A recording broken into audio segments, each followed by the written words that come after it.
Bismillahirrahmanirrahim. Assalamualaikum warahmatullahi wabarakatuh. Innal hamdalillah nahmaduhu wa nasta'inuhu wa nastaghfiruh wa na'udzu billahi min shururi anfusina wa min sayyiati a'malina. May yahdihillahu fala mudilla lahu wa may yudlilhu fala hadiyalah. Asyhadu an la ilaha illallah wa asyhadu anna Muhammadar rasulullah la nabiyya ba'd. Qala Allah ta'ala fil Qur'anil Karim. A'udzu billahi minasyaitonir rajim. Bismillahirrahmanirrahim. Wa itta'azana rabbukum la in syakartum la azidannakum wa la in kafartum inna azabi lasyadid. Faqala aidan rabbi shrah li sadri wa yassir li amri wahlul 'uqdatam min lisani yafqahu qawli. Shadaqallahul ayah. Hadirin yang sama-sama kita hormati, marilah sama-sama kita haturkan puji serta rasa syukur kita kehadirat Allah Subhanahu wa taala yang telah memberikan kita beribu-ribu macam nikmatnya, di antaranya nikmat iman, nikmat Islam, nikmat sehat wal afiah, sehingga kita dapat berkumpul bermuajahah di tempat yang insyaallah mulia ini.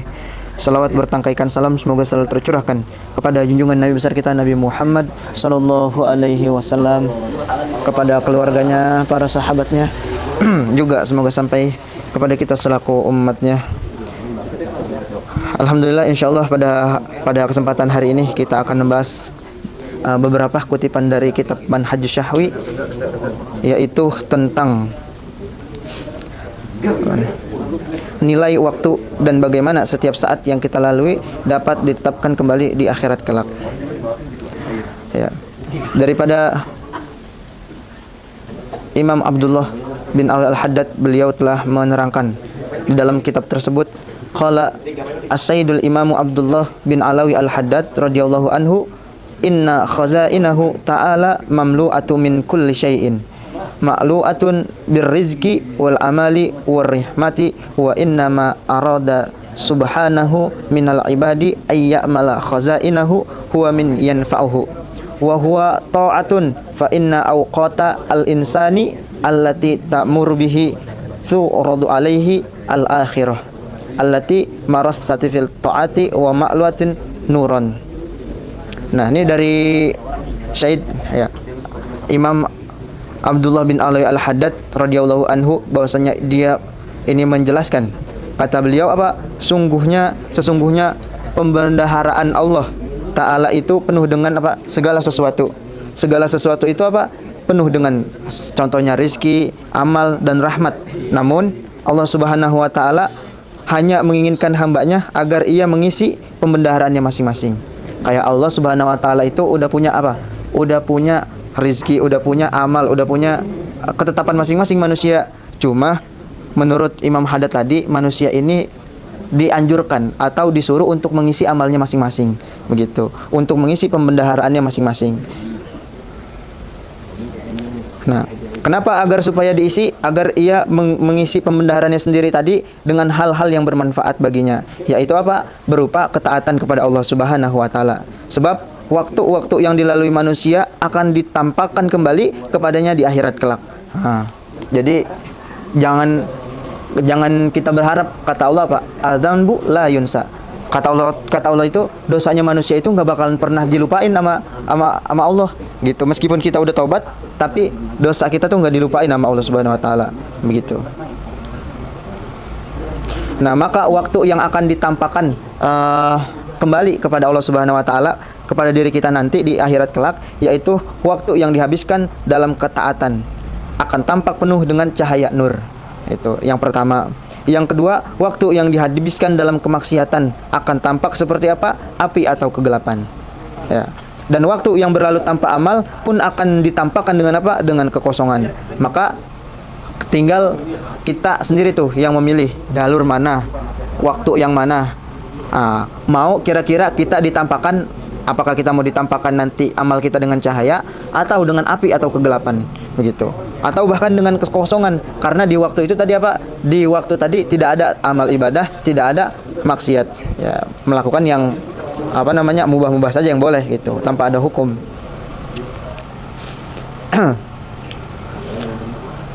Maka hati manusia tersebut akan hancur berkeping-keping karena penyesalan melihat waktu yang kosong itu.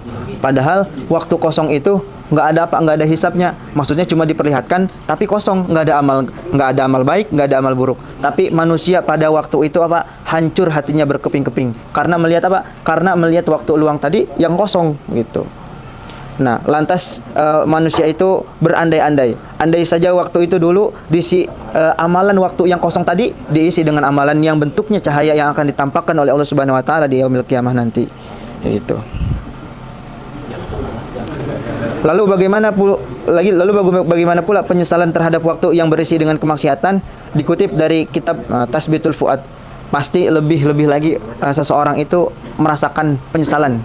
Apa? Karena waktu yang diisinya berupa kemaksiatan. Kalau misalkan di situ digambarin orang yang waktunya itu ditampakkan dalam keadaan kosong saja, dia hatinya hancur berkeping-keping, apalagi pas ditampakin waktu-waktu dia ternyata yang terbuang banyak sekali daripada kemaksiatan. Berarti lebih lagi daripada itu. Gitu.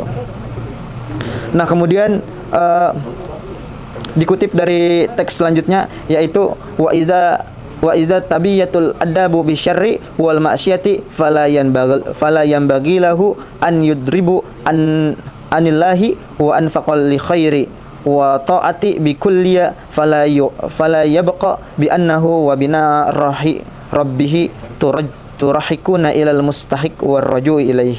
Nah, yang mana artinya tadi, dan apabila seorang hamba diuji dengan keburukan dan kemaksiatan, maka tidak sepatutnya baginya apa? Untuk berpaling dari Allah Subhanahu wa taala, serta meninggalkan amal kebaikan dengan ketaatan sama sekali, sehingga tidak tersisa lagi jalan baginya untuk berdamai dan kembali kepada Tuhannya.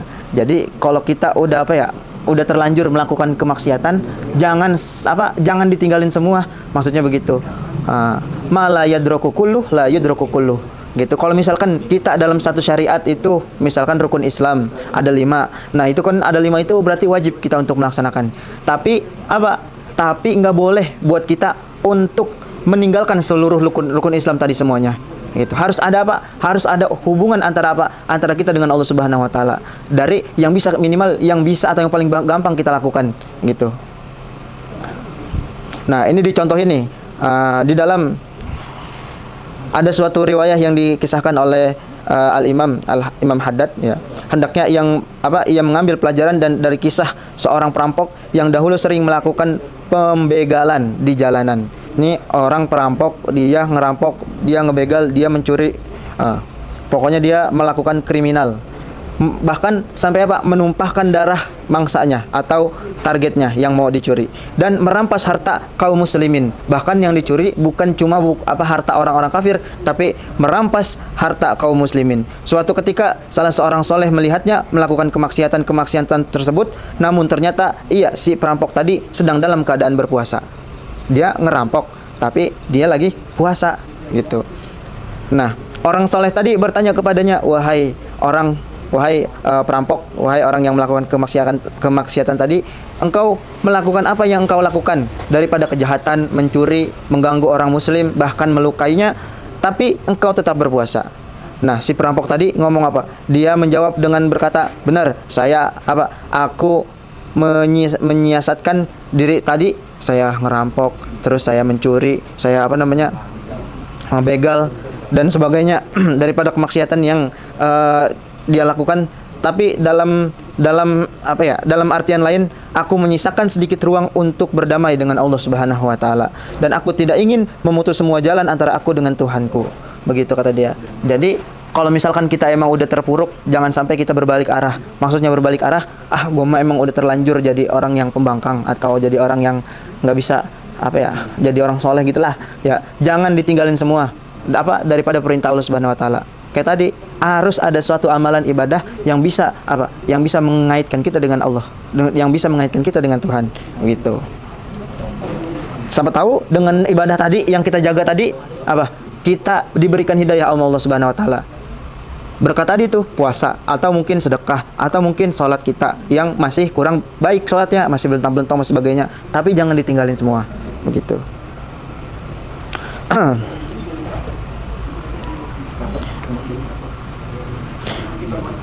Nah, kemudian tadi si orang yang berbicara tadi kepada si si pencopet tadi atau si orang yang bermaksiat tadi, beberapa waktu kemudian aku melihat sedang tawaf di Ka'bah dalam keadaan telah bertaubat. Ketika aku melihatnya, ia berkata, sesungguhnya puasa itulah yang telah mendamaikanku, hubunganku dengan Tuhannya. Demikianlah makna al-kisah dari kitab Al-Fulusul Al-Ilmiyah tuh. Nah, itu tadi orang yang dia ajak bicara tadi, si pencopet tadi. Beberapa waktu kemudian dia ketemu lagi tuh sama orang tadi, yang pencopet, yang penjahat tadi. Dia ketemunya di mana? Di Mekah, sedang bertawaf di Di Mekah gitu. Kata dia, kok bisa ya orang kayak begini tawaf. Ternyata berkat daripada satu amalan ibadah yang ia kerjakan tadi, itu menjadi penyebab pendamai antara kemaksiatan dia dengan dengan Allah Subhanahu wa taala. Ya begitu dah.